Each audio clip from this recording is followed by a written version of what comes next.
માંડવી સુભાષ ચોક ખાતે પાલિકા દ્વારા નેતાજી સુભાષચંદ્ર બોઝની 129મી જન્મજયંતિ ધારાસભ્ય કુંવરજીભાઈ હળપતિની અધ્યક્ષતામાં ઉજવણી કરાઈ। માંડવી નગરમાં આવેલા સુભાષ ચોક ખાતે નેતાજી સુભાષચંદ્ર બોઝની 129મી જન્મજયંતિ માંડવી નગરપાલિકા દ્વારા રાજ્ય કક્ષાના પૂર્વ મંત્રી અને ધારાસભ્ય કુંવરજીભાઈ હળપતિના અધ્યક્ષતામાં યોજાઈ હતી। આ પ્રસંગે કુંવરજીભાઈ હળપતિ, પાલિકા પ્રમુખ નિમેશભાઈ શાહ, નગર ભાજપ પ્રમુખ પ્રિતેશભાઈ રાવળ, અખિલ ભારતીય વાલ્મીકી મહાસભાના સંગઠન સચિવ ઈશ્વરભાઈ સોલંકી ઉપસ્થિત મહાનુભાવો દ્વારા સૂતરની આંટી પુષ્પહાર અર્પણ કર્યા છે। આ પ્રસંગે ધારાસભ્ય કુંવરજીભાઈ હળપતિએ નેતાજી સુભાષચંદ્ર બોઝના જીવન ચરિત્રની ઝાંખી કરાવી હતી। આ પ્રસંગે પાલિકા પ્રમુખ નિમેશભાઈ શાહ, નગર ભાજપ પ્રમુખ પ્રિતેશભાઈ રાવળ, મહામંત્રી વિજયભાઈ પટેલ, બાંધકામ સમિતિના ચેરમેન રંજનબેન મરાઠે, વિરોધ પક્ષના નેતા રસીદ ખાન પઠાણ તેમજ પાલિકા તથા સંગઠનના હોદ્દેદાર તથા કર્મચારીગણ ઉપસ્થિત નેતાજીને પુષ્પાંજલિ અર્પણ કરી હતી।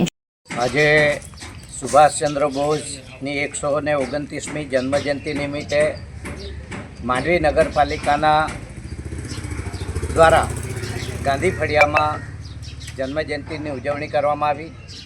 સુભાષચંદ્ર બોઝ એમણે આઝાદીના ચળવળ તરીકે પણ ખૂબ જ સારી એવી કામગીરી કરી હતી।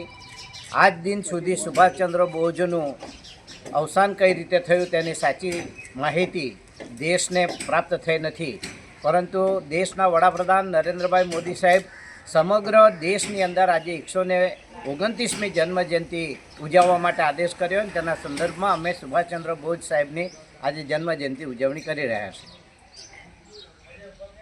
જીતેન્દ્ર સોલંકીનો રિપોર્ટ, S9 ન્યૂઝ, માંડવી। અમારી તમામ માહિતીથી અપડેટ રહેવા માટે જોડાયેલા રહો S9 ન્યૂઝ સાથે।